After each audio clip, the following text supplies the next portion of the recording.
പോലെ തന്നെ ഒരു കിതാബിൽ അതിൻ്റെ ഇമാമിങ്ങളെ ധാരാളം അവർ തന്നെ ഓരോരുത്തരായിട്ട് അവരുടെ പേര് പറഞ്ഞുകൊണ്ട് തന്നെ ഇങ്ങനെ പറഞ്ഞിട്ടുണ്ട്. ഞാൻ പറയുന്ന കാര്യം നബി സല്ലല്ലാഹു അലൈഹി വസല്ലമ തങ്ങളുടെ കാലത്ത് ഇല്ലാത്തതാണ് എന്നതിൻ്റെ പേരിൽ മാത്രം ഈ മൗലിദാഘോഷം പാടില്ല, അല്ലെങ്കിൽ അത് ശിർക്കാണ്, അല്ലെങ്കിൽ അത് ബിദ്അത്താണ് എന്ന വാദം അസംബന്ധമാകുന്നു എന്ന് പറയാൻ വേണ്ടിയിട്ടാണ് പറഞ്ഞത്.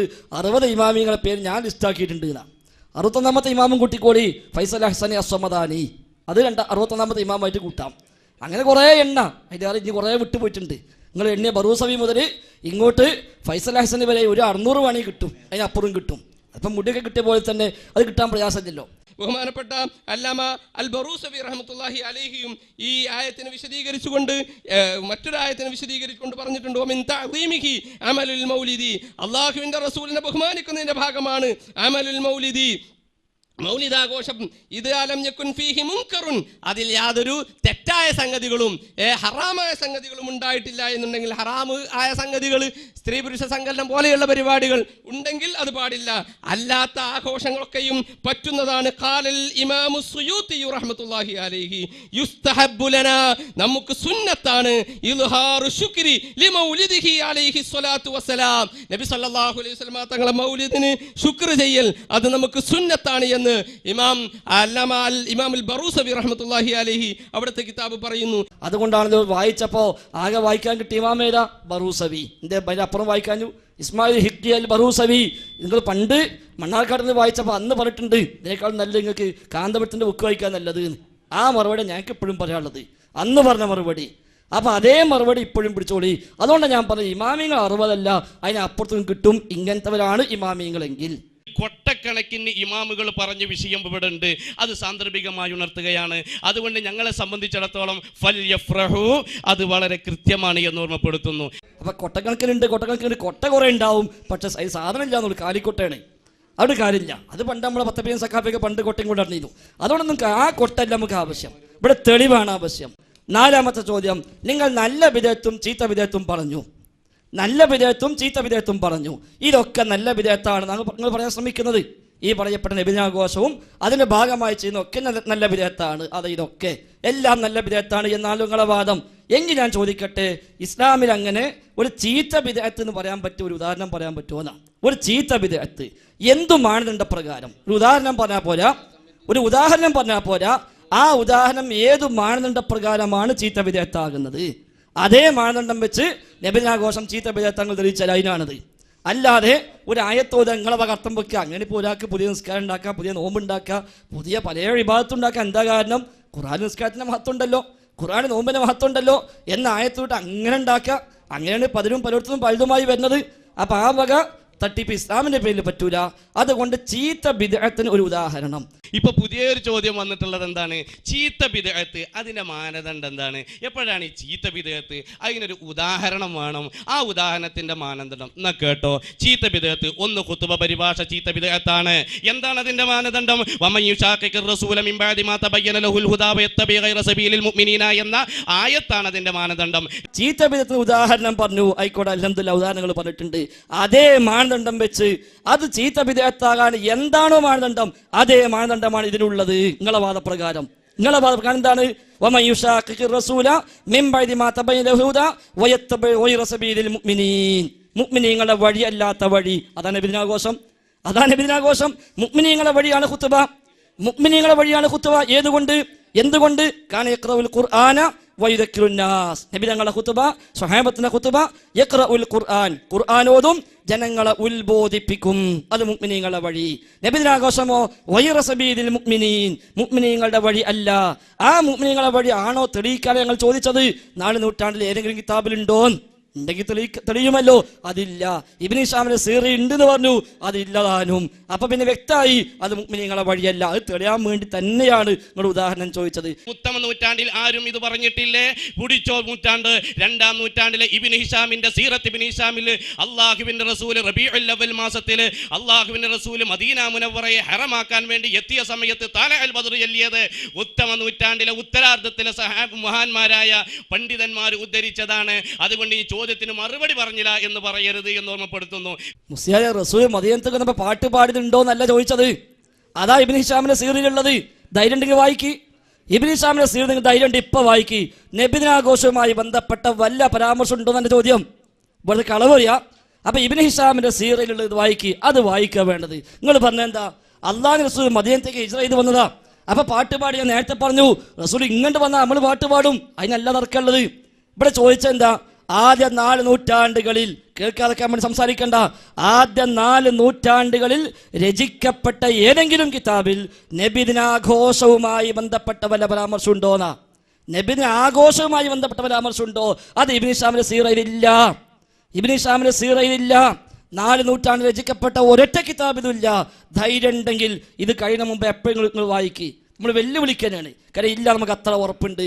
ഇബ്നു ഹിശാമിന്റെ സീറയിലില്ല, ഇവിടെ ഇല്ല. മൂന്നാമത്തെ ചോദ്യം, അല്ലാഹുവിന്റെ റസൂൽ സ്വല്ലല്ലാഹു അലൈഹി വസല്ലം തങ്ങൾ ജനിച്ച ദിവസം ലൈലത്തുൽ ഖദ്റിനേക്കാളും പുണ്യമാണ് എന്ന് നിങ്ങൾ എഴുതിയിട്ടുണ്ട്. റിസാലയിലും മറ്റുമായി പല സ്ഥലത്തും എഴുതിയിട്ടുണ്ട്. അത് നിങ്ങൾ ഇപ്പോഴും അതിൽ ഉറച്ചു നിൽക്കുന്നുണ്ടോ? ഉണ്ടെങ്കിൽ അതിന് തെളിവായി വല്ല ആയത്തോ വല്ല ഹദീസോ ഉദ്ധരിക്കാമോ? കാരണം ലൈലത്തുൽ ഖദ്ർ ഖൈറുൻ മിൻ അൽഫി ഷഹർ ഖുർആൻ പറഞ്ഞതാണ്. നബിദിനാഘോഷത്തിന്റെ ഭാഗമായി, അതിനെ മഹത്വമായി, അതിനെ പുണ്യമായി നിങ്ങൾ എഴുതി വെച്ചതാണ്. ആ വിഷയം പറയാക്കാൻ പറ്റൂല. കാരണം തപ്പ് തീരുമാനിക്കാൻ പറയണ്ടാതെ, അതുകൊണ്ട് കാര്യമില്ല.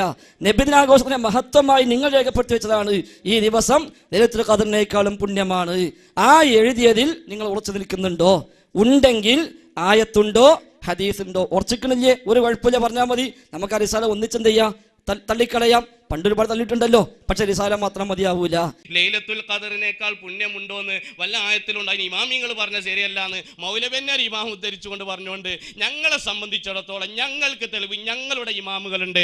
ആ ഇമാമുകൾ പിടിച്ചോ, ഹാഷിയത്തു ശർവാനി 2405. ഇനി വേണോ പിടിച്ചോ, ബഹുമാനപ്പെട്ട ഇമാം ഖസ്സലാനി തങ്ങൾ മസാലിക്കുൽ നഫിൽ പിടിച്ചോ. ഇനി വേണോ നിങ്ങൾക്ക് കിതാബുൽ മഅ്യാർ അഹ്മദുൽ അംബരി 1914 വഫാത്ത്, വളരെ കൃത്യമാണ്. ഞങ്ങൾക്കത് മതി. ഞങ്ങളെ കിതാബിൽ എഴുതിയിട്ടുള്ളത് ഞങ്ങൾക്കത് മതി. അത് വളരെ കൃത്യമാണ്. നിങ്ങളെ സംബന്ധിച്ചിടത്തോളം ബുഖാരി ധരിച്ചാലും 50 ഹദീസ് ദഈഫല്ല നിങ്ങൾക്ക്. അതുകൊണ്ട് നിങ്ങൾക്ക് ബുഖാരി ധരിച്ചിട്ടും കാര്യമില്ല, ഏതു ധരിച്ചിട്ടും കാര്യമില്ല. ലൈലത്തുൽ ഖദ്ർ ഞാൻ ചോദിച്ചു, അത് ഏതായാലും ആയത്തോ ഹദീസോ ഒന്നും ഇപ്പം ഉണ്ടാവും. ഞങ്ങളെ ഇമാമികൾ പറഞ്ഞാൽ മതി. ഞങ്ങൾ ചോദിച്ചിട്ടില്ല. നിങ്ങളെ ഇമാമികൾ പറഞ്ഞിട്ട് നിങ്ങൾ പോയിക്കോളി, കുഴപ്പമില്ല. ഞങ്ങളുടെ ഇമാം പറയാത്ത നിങ്ങൾ ചെയ്യുന്നുണ്ടല്ലോ, അത് കുഴപ്പമില്ല. നമ്മുടെ ചോദ്യം ആയത്തുണ്ടോ ഹദീസ് ഉണ്ടെങ്കിൽ ഉണ്ട്, ഇല്ലെങ്കിൽ ഇല്ല. അപ്പം ഇല്ല എന്ന് പറയില്ല, കുഴപ്പമില്ല. നമ്മൾ അതിന് മനസ്സിലാക്കിക്കോളാം. നിങ്ങളെ സംസാരത്തിന് മനസ്സിലാക്കിക്കോളാം. ഇല്ലാത്തതുകൊണ്ട് തന്നെയാണ് നീ എടുങ്ങാറാക്കണില്ല. അപ്പൊ കൊട്ടക്കണക്കിനുണ്ട്, കൊട്ട കുറെ ഉണ്ടാവും, പക്ഷെ സാധനം ഇല്ല എന്നുള്ള കാലിക്കൊട്ടയാണ്. പിന്നെ അള്ളാഹുവിന്റെ റസൂല് മദീനയിലേക്ക് വരുമ്പോഴും പൊന്നാര മാണിക്കക്കല്ല് നബി തന്നെയാണ്. ഏതായാലും വഴിത്തിരിവ് തന്നെയാണ്. 3 ചോദ്യം കൊണ്ട് ഞാൻ മാണിക്കക്കല്ലായല്ലോ. അപ്പൊ ഇനിയിപ്പോ 5 കഴിയുമ്പോഴേക്ക് ഏതായാലും അത് മുഴുവനായിക്കോളും. ഞങ്ങളുടെ ചോദ്യം, ഖുത്ബയിൽ സ്വലാത്ത് നിങ്ങൾ ചൊല്ലുന്നുണ്ട്. ഈ ചൊല്ലുന്നത് നബി സല്ലല്ലാഹു അലൈഹി വസല്ലം തങ്ങളെ മാതൃകയുണ്ടോ? തസ്ബീത്ത് അല്ലാഹുമ്മ സബ്ബിത്ഹു ഹിന്ന സുആൽ എന്ന വാചകത്തിന് മാതൃകയുണ്ടോ? തസ്ബീത്ത് അല്ലാണോ? ഏതായാലും എല്ലാം കഴിഞ്ഞു. ഖബർ അടക്കി തസ്ബീത്തും ചൊല്ലി പോകാനുള്ള ഏർപ്പാടാ. അപ്പൊ നബിദിനാഘോഷം മാത്രമല്ല, ഇപ്പൊ തസ്ബീത്തും കൂടി ആയി. എല്ലാം കഴിഞ്ഞു. ഈ 3 പൊടി മണ്ണ് വിട്ടിട്ട് നമുക്ക് പോകാം ഇൻഷാ അല്ലാഹ്. അവിടേക്കാ പോക്ക്. അപ്പൊ എന്തിനാ മുസ്ലിം ഏർപ്പാടൊക്കെ? എനിക്ക് റഹ്മത്തുള്ളാ ഖാസിമിന്റെ പഴയ ക്ലിപ്പാ ഓർമ്മ. 2 കൂട്ടരേ ഉള്ളൂ. അത് രണ്ടാമത് പറഞ്ഞത് അണ്ണാക്കുന്ന ഒച്ച വന്നാൽ സുന്നത്തമാഴത്താണ് എന്ന് വിചാരിക്കുന്നവർ എന്ന ക്ലിപ്പ് പണ്ട് എവിടെയോ ഇട്ട ഓർമ്മയുണ്ട്. അതാണ് ഇപ്പൊ ഓർമ്മയത്. എന്തിനാ പൈസ? നമ്മൾ രണ്ടാളും പൈസലാണല്ലോ. ഇനിയിപ്പോ തസ്ബീത്തിന്റെ വാചകം നബി പഠിപ്പിച്ചോ? ഇല്ല, പഠിപ്പിച്ചിട്ടില്ല. ഞങ്ങൾ എത്രയോ സ്ഥലത്ത് പറഞ്ഞിട്ടുണ്ട്. നിങ്ങളെ കിട്ടേണ്ട പറയാന്. ഞങ്ങൾ കഴിഞ്ഞ മാസം ഈ കേസ് സുന്നത്ത് സമ്പാദിച്ച അന്നും പറഞ്ഞിട്ടുണ്ട് ഇത് പഠിപ്പിച്ചിട്ടില്ല എന്ന്. നിങ്ങൾ കേൾക്കാത്തതുകൊണ്ട് അതൊക്കെ നിങ്ങൾ പണി വേറല്ലേ, ഇപ്പൊ സനലൊപ്പല്ലേ. അപ്പൊ അതുകൊണ്ട് റസൂല് പഠിപ്പിച്ചിട്ടില്ല. ഈ സബ്ബിത്തുന്റെ സുആൽ എന്ന വാചകത്തിന് വല്ല സവിശേഷതയും കൽപ്പിച്ചാൽ ബിദ്അത്ത് തന്നെയാണ്. വല്ല സവിശേഷം കൽപ്പിച്ചാൽ ബിദ്അത്താണ്, സംശയമല്ല. ഏതുപോലെ റബീഉൽ അവ്വൽ സവിശേഷ കൽപ്പിക്കുന്നത് പോലെ, റബീഉൽ അവ്വലില് സവിശേഷ കൽപ്പിക്കുന്നത് പോലെ. എന്നാ റബീഉൽ അവ്വലിന് സവിശേഷത ഇല്ലേ? നിങ്ങൾ പറഞ്ഞോളി. ഒരു സവിശേഷത ഇല്ല എന്നാ പറഞ്ഞോളി. മദഹിന് പ്രശ്നമില്ല. നമ്മൾ നിങ്ങൾ പറയും, അത് പറയും. നിങ്ങൾ ആ പീസ് കൂട്ടും, ഒന്ന് കൂട്ടും. സവിശേഷം ഇല്ല നിങ്ങൾ പറയും. ഈ മനുഷ്യന്മാരെ തച്ചുള്ളുമ്പോൾ നിങ്ങളെ അല്ലാഹു റസൂൽ പറഞ്ഞു, വസലഹു തസ്ബീത, നിങ്ങൾ മയ്യിത്തിന് വേണ്ടി തസ്ബീത ചോദിക്കണം. ഏത് വാചകം പറഞ്ഞില്ല, അപ്പൊ ഏതും പറ്റും. എന്നാൽ മദ്ഹും അതേപോലെ ശുക്റും ആയിക്കോട്ടെ, മദ്ഹും അതേപോലെ പ്രവാചകൻ റഹ്മത്താണ് എന്നുള്ളതും പ്രവാചകൻ പഠിപ്പിച്ചു. മദ്ഹ് ഏതുമാകാം, തർക്കല്ല, അതിലല്ല തർക്കം. റബീഉൽ അവ്വൽ 12 നബിദിനം ആഘോഷിക്കാൻ തെളിവുണ്ടോ എന്നാ ചോദിച്ചത്. അതാ ചോദ്യം. അതിനാണ് നിങ്ങൾ നേരത്തെ ഉത്തരം പറയാതെ 5 അവസരത്തിലും നിങ്ങൾ ഉരുണ്ട് മറിഞ്ഞത്. എന്തേ ഇപ്പൊ ഇബ്നു ഹിശാമിന്റെ സീറപ്പല്ലല്ലോ, ആയത്തും തഫ്സീറല്ലല്ലോ, എല്ലാം പോയില്ലേ? അതാണ് ഞങ്ങൾ പറഞ്ഞത്. സ്വഹാബത്തിനോ താബിഉകൾക്കോ തബഉ താബികൾക്കോ മദ്ഹബിന്റെ ഇമാമിങ്ങൾക്ക് പോലും അത് പരിചയമില്ല. എന്നാൽ ഇതോ വസലൂലഹു തസ്ബീത, മയ്യത്തിന് വേണ്ടി തസ്ബീത്തിനെ ചോദിക്കണം എന്ന് പറഞ്ഞിട്ടുണ്ട്. റബീഉൽ അവ്വൽ അല്ലാഹു റസൂൽ കാരക്ക കൊടുത്തോ, നമുക്കിപ്പോ ബിരിയാണി കൊടുക്കാം, പ്രശ്നമില്ല. അന്ന് കാരക്കയാണോ, നമുക്ക് ബിരിയാണി ആക്കാം, ഒരു പ്രശ്നമില്ല. പക്ഷെ അതുപോലും ഇല്ല, അവിടെയാ പ്രശ്നം. അതാണ് KM മൗലവി ചോദിച്ചത്. റബീഉൽ അവ്വൽ മാസം ആഗതമാകുമ്പോൾ ഒരു മുഅ്മിനിനെ എങ്ങനെ സന്തോഷിക്കാതിരിക്കും? മൗലവി തൗഹീദിന്റെ വിളക്കുമാടം എന്ന് പറഞ്ഞ് അൽ മുർഷിദിനെ പരിചയപ്പെടുത്തി, നിങ്ങൾ അത് മറന്നുപോയോ? നിങ്ങൾക്ക് വായിക്കാം, അൽ മുർഷിദാണല്ലോ. ആ അൽ മുർഷിദിന് 125-ാമത്തെ പേജില് ബാക്കി നമ്മളാണ്ട് വായിച്ചു തരും. അപ്പ പൊളിയെ എക്കാലും എല്ലാ കാലും പൊളി. അപ്പോ ഇത് നിങ്ങൾ വിചാരിച്ചപ്പോൾ എവിടെ സനദില്ലാത്ത കൊണ്ടൊന്നൊന്നുമല്ല, ഇത് കൃത്യമായ സനദുള്ളതാ. അങ്ങനെ ഒരുത്തനെ ഫോൺ വിളിച്ച് കൊടുക്കാൻ പറ്റിയ ഏർപ്പാടല്ല മുസ്ലിയാരാ ഇത്. യാതൊരു ആ പണി ജിഷാനോട് വേണ്ടില്ലായിരുന്നു എന്ന് കൂട്ടത്തിൽ സൂചിപ്പിക്കുകയാണ്. അപ്പൊ ചോദ്യം, തെർലിയത്ത് ഏതെങ്കിലും സ്വഹാബി മറ്റൊരു സ്വഹാബിയുടെ പേര് കേട്ടപ്പോൾ തെർലിയത്ത് ചൊല്ലിയതായി തെളിയിക്കാമോ? അപ്പൊ ഈ തർലിയത്ത് ചെല്ലാൻ പറ്റുമോ? തീർച്ചയായും പറ്റും. കാരണം റളിയല്ലാഹു അൻഹും വറളു അൻഹു സൂറത്ത് തൗബ 100-ാമത്തെ ആയത്ത് ആരെ പറ്റിയാ പറഞ്ഞത്? സ്വഹാബികളെ പറ്റി. അസ്സാബിഖുൽ അവ്വലൂന മിനൽ മുഹാജിരീന വൽ അൻസ്വാരി വല്ലദീന തബഉഹും ബിഹിസാൻ റളിയല്ലാഹു അൻഹും വറളു അൻഹു. അത് പ്രകാരം ലോക മുസ്ലിങ്ങൾ 114 കാലം അത് ചൊല്ലി പോന്നിട്ടുമുണ്ട്. ഹദീസ് കിതാബ് മൊത്തം നോക്കി, ബുഖാരി കൊണ്ടല്ലേ മറിച്ച് നോക്കി, 1-ാമത്തെ ഹദീസ് നോക്കി, അവിടെ കാണാം ഉമർ റളിയല്ലാഹു അൻഹു എന്ന് പറഞ്ഞിട്ട് തുടങ്ങുന്നത് തന്നെ. സ്വഹീഹ് ബുഖാരി ഹദീസ് നമ്പർ 1, ഹദീസ് നമ്പർ 1 മറിച്ച് നോക്കി, അവിടെ കാണും അത്. അപ്പൊ എല്ലാം വ്യക്തമാണ്, തെളിവുള്ളതേ മുജാഹിദീങ്ങൾ ചെയ്തിട്ടുള്ളൂ. റസൂലുള്ള കാരക്ക കൊടുത്തിട്ടില്ല. അബീബായ് റസൂലുള്ളാഹി തങ്ങൾ ആട് അറുത്ത് കൊടുത്തിട്ടാണ്, മാംസമാണ് കൊടുത്തിരുന്നത്. മട്ടൻ പറ്റുമെങ്കിൽ കഴിക്കാവുന്നതാണ്. പിന്നെ നബി തങ്ങൾ ആടർത്തുവെന്നാണ് ഇല്ല എന്ന് ഞാൻ പറയുന്നു. റബീഉൽ അവ്വൽ മാസം 12-ന് തന്റെ ജന്മദിനാഘോഷത്തിന്റെ ഭാഗമായി അള്ളാഹു ആടർത്ത് വിതരണം ചെയ്തിട്ടുണ്ടെങ്കിൽ അടുത്ത റബീഉൽ അവ്വൽ ഞങ്ങൾ ആഘോഷിക്കും, സംശയമൊന്നുമില്ല. റസൂലുള്ളാഹിനെ പേര് കളവ് പറയരുത്. നിങ്ങൾ മുടി കളവായി കൊണ്ടുവന്നു, അതേപോലെ പാത്രം കൊണ്ടുവന്നു, അത് പറയരുത് പറഞ്ഞുകൊണ്ട് കാര്യമില്ല. എന്ന പോലെ ഇപ്പം ഇല്ലാത്തതും പറഞ്ഞു. അള്ളാഹുവിന്റെ റസൂല് റബീഉൽ അവ്വൽ മാസം 12-ന് അവിടുത്തെ ജന്മദിനാഘോഷത്തിന്റെ ഭാഗമായി ഒരാടർത്ത് വിതരണം ചെയ്ത ഒരൊറ്റ സംഭവം നിങ്ങൾ തെളിയിക്കുകയാണെങ്കിൽ നമുക്ക് ഒന്നിച്ച് ഇൻഷാ അല്ലാഹ് അടുത്ത റബീഉൽ അവ്വൽ മാസത്തിൽ നമുക്ക് ഒന്നിച്ച് ആഘോഷിക്കാം. ഒരു വ്യത്യാസം ഞങ്ങൾക്കില്ല. ഞങ്ങളെ ഹബീബ് അത് പഠിപ്പിച്ചിട്ടില്ല. ആ ഹബീബ് ദീനിൽപ്പെട്ട സ്വഹാബത്ത് അത് പഠിച്ചിട്ടില്ല. ദഫ് അത് പിന്നെ ഉണ്ടായതല്ല, നബിൻ്റെ കാലത്ത് തന്നെ ദഫ് ഉണ്ട്. സന്തോഷിച്ചുകൊണ്ട് സഹീഹുൽ ബുഖാരി ഇതാ ഫുള്ള് കൊണ്ടുവന്നിട്ടുണ്ട്. അത് ഇനി കടാൻ നേരത്തെ ആളിക്കത്തി എന്ന് പറയേണ്ട, ഇതാ ഇതിൽ 3 സ്ഥലത്തുണ്ട് ദഫിൻ്റെ ഒരു സംഭവം വിശദീകരിച്ചത്. വേറെ സ്ഥലത്ത് വേറൊന്നുണ്ട്, വേറെ സ്ഥലത്ത് 5 സ്ഥലത്ത് ബുഖാരി തന്നെ ഉണ്ട് എന്ന് ഓർമ്മപ്പെടുത്തും. ദഫ് ബുഖാരിയിലുണ്ട്. ബുഖാരി ദഫ് ഉണ്ട് എന്ന് കല്യാണത്തിനുണ്ട്, കല്യാണത്തിന് ഫുട്ടിയവുണ്ട്. എന്നാ നബിദിനത്തിന് മുട്ടിയിട്ടുണ്ടോ? എടുത്തോളി, അടുത്തല്ല നമുക്ക് മുട്ട. ബുഖാരിയിലുണ്ടോ നബിദിനാഘോഷമായി ബന്ധപ്പെട്ട് ദഫ് മുട്ടി? ഒരു കഥകൾ വായിച്ചോളി, അടുത്ത പ്രാവശ്യം ഞങ്ങൾ മുട്ടിക്കോളാം, ഒരു ബേജാറും ഇല്ല. അതൊന്നും ഇല്ല മുസ്ലിയാരെ. പിന്നെ അവിടെ ദഫ്, ഇവിടെ ഒരു പാട്ട്, അപ്പുറത്ത് വേറൊന്ന്, ഒക്കെ പാടെ കൂട്ടി വെച്ചപ്പോൾ അതന്നെ ഞങ്ങളും ചെയ്യുന്നത് എന്ന് പറഞ്ഞുകൊണ്ട് കാര്യമില്ല. അത് തെളിയിക്കാൻ കഴിയണം. ദഫ് ബുഖാരിയിലും മുസ്ലിമിലും ഉണ്ട്. പക്ഷെ കല്യാണത്തെ ചെറിയ പെൺകുട്ടികൾ പാട്ടാടിയതാ, അവിടെ മുട്ടിയതാ, അതല്ലല്ലോ പ്രശ്നം. അവിടെ പണ്ഡിതന്മാർ വ്യാഖ്യാനം നൽകിയിട്ടുണ്ട്. എന്നാൽ നബിദിനാഘോഷത്തിൽ ദഫ് മുട്ടാൻ ബുഖാരിയിലുണ്ടോ? വേണ്ട, ഖലീൽ ബുഖാരി പറഞ്ഞിട്ടുണ്ടാവും. പക്ഷേ ഇമാം ബുഖാരി പറഞ്ഞോ? അത് കാണിച്ചാൽ മതി. ഇല്ല. ചോദിച്ചപ്പോൾ മണിയായി പറഞ്ഞില്ലേ, നിങ്ങൾക്കൊന്ന് കിളിയായി പറഞ്ഞുടയുന്നോ? എന്താ സുഹൃത്ത് എങ്ങനെയൊക്കെ ആയാല്? ഏതായാലും ഇപ്പൊ കിണിയായിട്ട് പറയേണ്ടതായിരുന്നു. മണിയും കിളികളും നല്ല ഇപ്പൊ കിണിയാ, എല്ലാം ക്ലിയർ ആവും ഇൻഷാ അല്ലാഹ്. റസൂലുള്ളാഹി സ്വല്ലല്ലാഹു അലൈഹി വസല്ലം തങ്ങൾ 30 ദിവസം തറാവി നിസ്കരിച്ചിട്ടില്ല. അതായത് ഇമാമായി ജമാഅത്തായി നിസ്കരിച്ചിട്ടില്ല. അബൂബക്കർ റളിയല്ലാഹുവിന്റെ കാലത്ത് നിസ്കരിച്ചിട്ടില്ല. അല്ലാത്തൊരു സംഗതി ഉമർ റളിയല്ലാഹു ചെയ്തതുകൊണ്ട് ഉമർ റളിയല്ലാഹു മുബ്തദി ആയോ? അതാണ് ചോദ്യം. ഇനിയിപ്പോ മൂപ്പർക്ക് എന്താ പ്രശ്നം അറിയോ? ഉമർ ഖത്താബ് തറാവിഹി 30 ദിവസം ജമാഅത്ത് നടത്തിക്കൊണ്ട് ബിദ്അത്ത് ചെയ്തോ? ഒരിക്കലും അത് ബിദ്അത്ത് ചെയ്തിട്ടില്ല. കാരണം അല്ലാഹുവിന്റെ റസൂൽ 3 ദിവസം ജമാഅത്തായി മാതൃക കാണിച്ചിട്ടുണ്ട്. 3 ദിവസം മാതൃക കാണിച്ചിട്ടുണ്ട്. അല്ലാഹു റസൂൽ ജീവിതത്തിൽ ഒരിക്കൽ കാണിച്ചാൽ മതി. റസൂലിന്റെ ജീവിതത്തിൽ ഒരിക്കൽ കാണിച്ചാൽ മതി, കാണിക്കണമെന്നില്ല, ചെയ്യാൻ വിചാരിച്ചാലും മതി. ആശൂറ നോമ്പ് നോറ്റ നബി തങ്ങൾ പറഞ്ഞു, അടുത്ത കൊല്ലം ഞാനുണ്ടെങ്കിൽ 9 നോൽക്കും, നോറ്റിട്ട് ഞാൻ നോക്കാൻ വിചാരിച്ചിട്ടുള്ളൂ എന്ന പോലെ. റബീഉൽ അവ്വൽ 12-ന് ഫൈസൽ ഹസനി, റബീഉൽ അവ്വൽ 12 നബി വല്ല എന്തെങ്കിലും ചെയ്താൽ മതി, ഒരു കാരക്ക കൊടുത്താൽ മതി, ബാക്കി തർക്കമില്ലാന്ന് പറഞ്ഞത്. ഒരു കാരക്ക റബീഉൽ അവ്വൽ മാസം 12-ന് ഒരു കാരക്ക എടുത്തതാ, എന്റെ മീലാദാണ്, നിങ്ങൾ ഇത്ര കഴിയുള്ളൂ, ഇതിന് അപ്പുറം കഴിയൂല എന്ന് പറഞ്ഞാൽ അത് ചെയ്തിരുന്നുവെങ്കിൽ ബാക്കി എല്ലാം തെളിവായി, ഒരു തർക്കവുമില്ല. പക്ഷെ ഒരു കാരക്ക പോലും കാണിക്കാൻ വയ്യല്ലോ. അത് വേണ്ട, കാരക്ക കുരുമതി, അതുപോലുമില്ല, കിത്മീർ പോലുമില്ല എന്നർത്ഥം. നബിദിനാഘോഷം, മൗലിദാഘോഷം നബി സല്ലല്ലാഹു അലൈഹി വസല്ലം തങ്ങളുടെയോ സ്വഹാബത്തിന്റെയോ താബിഈകളുടെയോ ഇമാമുകളുടെയോ കാലത്ത് ഇല്ല എന്ന് സങ്കല്പിക്കപ്പെട്ടാൽ പോലും നബി സല്ലല്ലാഹു അലൈഹി വസല്ലമ തങ്ങളുടെ മൗലിദ് ആഘോഷം അത് ബിദ്അത്താണെന്ന് അത് ചീത്ത ബിദ്അത്താണെന്നോ അല്ലെങ്കിൽ തള്ളപ്പെടേണ്ടതാണെന്നോ പറയുവാൻ സാധിക്കുകയില്ല, പറ്റുകയില്ല എന്നാണ് ഞാൻ പറയുന്നത്. അദ്ദേഹം തന്നെ പറഞ്ഞു, എന്ത് സ്വഹാബത്തോ താബികളോ ഇമാമിങ്ങളോ ആചരിച്ചിട്ടില്ല എന്ന് സങ്കല്പിച്ചാൽ തന്നെയും എന്നാണ്. അവിടെയാണ് നമ്മളെ പിടുത്തം. അത് സങ്കല്പമല്ല, അത് യാഥാർത്ഥ്യമാണ്. അത് യാഥാർത്ഥ്യമാണ്. അത് ഗണ്ണിക്കാൻ എന്ന വണ്ണം കൊണ്ടുവന്ന ചില തെളിവുകൾ അത് മൂപ്പരൻ്റെ മറുപടിയും പറഞ്ഞു. ഒന്ന് മൂപ്പര് പറഞ്ഞ തസ്ബീത്താണ്. മൂപ്പരനെ പറഞ്ഞു റസൂൽ തസ്ബീത്ത് ചൊല്ലാൻ പഠിപ്പിച്ചിട്ടുണ്ട് തന്നെ. അപ്പോൾ കഴിഞ്ഞല്ലോ, അത്ര ആവശ്യമുള്ളൂ. മറ്റൊന്ന് പറഞ്ഞു റളിയല്ലാഹു അൻഹു എന്നാണ്. അതിന് മൂപ്പര് പറഞ്ഞു അത് ഖുർആനിലുണ്ട് എന്ന് പറഞ്ഞു. മതി, ഞങ്ങൾക്ക് അത്രേ ആവശ്യമുള്ളൂ, ഖുർആൻ ഉണ്ടായാൽ മതി എന്ന പോലെ ഒരായത്തുകൾ ഓതി അതിനൊന്നും ആവശ്യമില്ല. ഒറ്റ ആയത്ത് റളിയല്ലാഹു അൻഹും വറളു അൻഹു എന്ന് ഖുർആനിലുള്ളത് പോലെ ഒരായത്ത് മീലാദാഘോഷത്തിന്, അതിനൊരായത്ത് റഹ്മത്താണ് എന്നതിന് ആയത്ത് വേണമെങ്കിൽ വേറെ ഇനിയും തരാം. നിങ്ങൾ ഓതാത്ത ആയത്ത് ഇഷ്ടംപോലെ വേറെയുണ്ട്. അല്ലാഹു റസൂൽ റഹ്മത്താണ്, ഇഷ്ടംപോലെ തഫ്സീറുണ്ട്, വ്യക്തമായ ആയത്തുണ്ട്, ധാരാളം ഹദീസുണ്ട്. ഇനി അതൊന്നും ഇല്ലെങ്കിൽ പോലും അല്ലാഹു റസൂൽ റഹ്മത്തനാണ് താനും. ഒരായത്തും ഇല്ല എന്ന് വിചാരിക്കുക വിഷയത്തിൽ. എന്നാലും റസൂൽ റഹ്മത്ത് തന്നെയാണ്, അതിലാർക്കും തർക്കമില്ല. നിങ്ങൾ തെളിവായി പറഞ്ഞു ഖുൽ ബിഫദ്ലില്ലാഹി വബിറഹ്മതിഹി ഫബിദാലിക ഫല്യഫ്റഹു എന്ന സൂറത്ത് യൂനുസിലെ ഒരു ആയത്താണ് നിങ്ങൾ അത് തെളിവെന്നോണം ഓതിയ ഒന്ന്. ആ തലത്തിൽ നിന്ന് തന്നെയാണ് ഞങ്ങളുടെ ഒന്നാമത്തെ ചോദ്യം. ഈ ആയത്ത് നബിദിനാഘോഷത്തിന് തെളിവാണെങ്കിൽ അല്ലാഹു റസൂൽ റഹ്മത്താണ് എന്ന് ആയത്തിൻ്റെ വ്യാഖ്യാനത്തിൽ മുഫസ്സിറുകൾ പറഞ്ഞിട്ടുണ്ട്, സംശയമില്ല.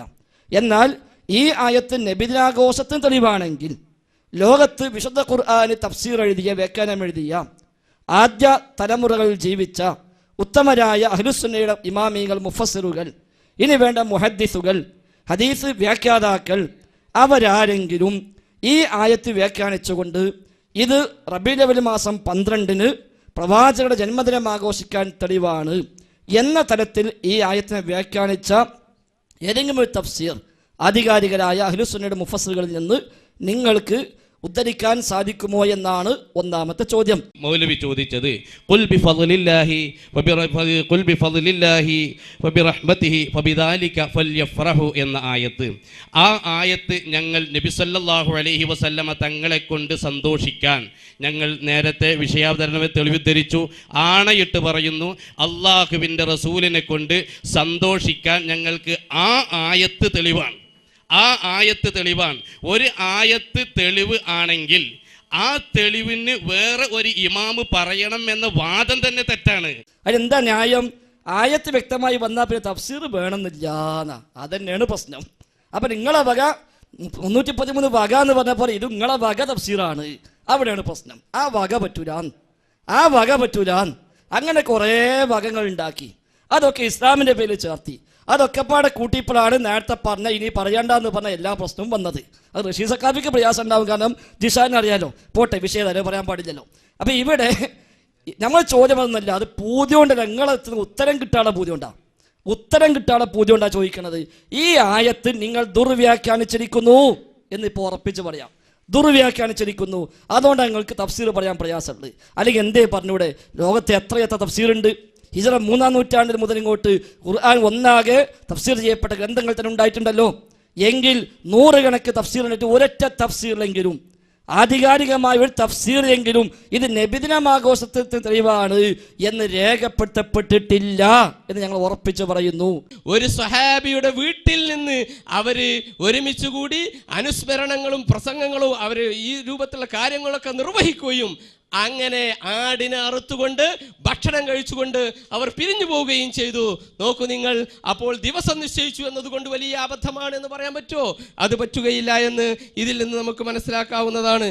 റബീഉൽ അവ്വൽ മാസം 12-ന് ജന്മദിനാഘോഷത്തിന്റെ ഭാഗമായി ആടർത്ത് വിതരണം ചെയ്തു ഞങ്ങളുടെ ഹബീബിന്റെ പേരിൽ നിങ്ങൾ കളവ് പറഞ്ഞിട്ടുണ്ട്. അത് നിങ്ങൾ തെളിയിക്കണം, അല്ലെങ്കിൽ അതില്ല എന്ന് പറയണം. അങ്ങനെ സംഭവം ഉണ്ടെങ്കിൽ ഞങ്ങൾ തയ്യാറാണ് നബിദിനം ആഘോഷിക്കാൻ. പക്ഷേ ഇലാ യൗമിൽ ഖിയാമ കാണിക്കാൻ കഴിയില്ല, ഒരു സംശയം ആ വിഷയത്തിലില്ല. നേരത്തെ ഇബ്നു ഹിഷാമിന്റെ കിതാബിൽ നിന്ന് ഇല്ലാത്തത് പറഞ്ഞതുപോലെ ഇപ്പൊ റസൂലുള്ളാഹിന്റെ പേരിലും ഇല്ലാത്തത് പറഞ്ഞിരിക്കുന്നു. നേരത്തെ ആയത്തോതി ദുർവ്യാഖ്യാനിച്ചതുപോലെ ഇപ്പൊ ഇല്ലാത്ത ഹദീസ് നിങ്ങൾ പറഞ്ഞിരിക്കുന്നു. എന്തിനാ ഉസ്താദന്മാരെ ഈ ശൈലിയൊക്കെ? ഉണ്ടെങ്കിൽ ഉണ്ടില്ലെങ്കിൽ ഇല്ല എന്ന് പറഞ്ഞിട്ട് ഈ സമൂഹത്തിന് വെറുതെ വിട്ടൂടെ? വെറുതെ സമൂഹത്തെ ചൂഷണം ചെയ്യാൻ വേണ്ടി ഓരോന്ന് കൊണ്ടുവരുന്ന കൂട്ടത്തിൽ എന്തിനാണ് ഈ രൂപത്തിലൊക്കെ? അക്കീക്ക അറുത്തു കൊടുത്തു, അല്ല മൃഗത്തെ അറുത്തു കൊടുത്തു എന്നതിന് തെളിവുണ്ടോ? ഉണ്ടോ, ഞങ്ങൾ ചെയ്യും എന്നൊക്കെ പറഞ്ഞില്ലേ? ബഹുമാനി നിങ്ങളെക്കാൾ ആയിരക്കണക്കിന് കിതാബുകൾ എഴുതിയ ബഹുമാനപ്പെട്ട ഇമാം സുയൂത്തി റഹ്മത്തുള്ളാഹി അലൈഹി, ഇമാം സുയൂത്തിയുടെ ചെരുപ്പിന്റെ അടിയിലെ ഒരു ചാറാകാൻ പോലും നിങ്ങൾക്ക് അർഹതയുണ്ടോ മുസ്ലിയാരെ? എന്നിട്ട് നിങ്ങളാണ് പറയുന്നത്, നോക്കൂ നിങ്ങൾ, അൽ ഹാബീലിൽ ഫത്താവ എന്ന ആയിരക്കണക്കിന് കിതാബുകൾ എഴുതിയ ഇമാം സുയൂത്തി റഹ്മത്തുള്ളാഹി അലൈഹിന്റെ കിതാബിലാണ് അവിടുന്ന് അക്കീക്ക അറുത്തു കൊടുത്ത സംഭവം നബിദിനത്തിനോട് ഒരു ജന്മദിനത്തിനോട് അനുബന്ധിച്ച് നടത്തുന്ന കാര്യമാണത്. മുസ്ലിം അതിലുള്ളത് അക്ക അന്നഫ്സിഹീനുള്ളത്, അതിലുള്ളത് അക്ക അന്നഫ്സിഹീന. നബി ഞങ്ങൾ അക്കീക്കത്ത് അറുത്തൂന്ന്, അതാണോ തർക്കം? അതാ തർക്കം? അക്കീക്ക തർക്കാൻ പറ്റുമല്ലോ, അതപ്പോ തർക്കം എന്താ മുസ്ലിയാരെ? എന്താ അതൊക്കെ? നിങ്ങൾ വായിച്ച കിതാബില ഹുസ്നുൽ മഖ്സദി ഫീ അമലിൽ മൗലിദി എന്ന ബാബാത്. ഇങ്ങോട്ട് കുറച്ച് നോക്കി, അടുത്ത പേജിൽ ബാബ് കാണും. എന്താ ഹെഡിങ്? ഹുസ്നുൽ മഖ്സദി ഫീ അമലിൽ മൗലിദി. ആ അധ്യായത്തിലാ പറഞ്ഞത് അക്ക അന്നഫ്സിഹി. നബി തങ്ങളെ അക്കീക്ക തർത്തിട്ടുണ്ട്. ഇതാ ഇപ്പൊ തെളിവ്? പല കാര്യമായി പോയി. നേരത്തെ പറഞ്ഞപ്പോ ഞങ്ങൾ ഇതാ കൊടുക്കുന്നുണ്ടെന്ന് ഞങ്ങൾ തിനിക്കുവോ? ഹക്കീക്ക തർക്കം ഇപ്പൊ നേരത്തെ പറഞ്ഞെന്താ? അള്ളാഹുവിന്റെ റസൂൽ ജന്മദിനത്തെ സന്തോഷിച്ചുകൊണ്ട് ആടർത്ത് വിതരണം ചെയ്തു. എവിടെയുള്ളത്? അതിലെവിടെയുള്ളത്? ഹക്കീക്ക തർക്കാൻ പറ്റുന്ന അത് തിരക്കില്ല. എന്നാ പിന്നെ നിങ്ങളെ ജന്മദിനം എനിക്കും ആഘോഷിക്കാം, മൂപ്പരിതും ആഘോഷിക്കാം, എല്ലാവരും ആഘോഷിക്കാം, ഈസാ നബിന്റെ ആഘോഷിക്കാം. അപ്പൊ ക്രിസ്മസിനും പോകാൻ, ഇപ്പോ ക്രിസ്മസിനും പോകാം. കാരണം എന്താ? അതും അതന്നല്ലേ, എല്ലാം പറ്റും. എന്താ മുസ്ലിം ഈ കോലത്തെ ദീ മനസ്സിലാക്കിയത്?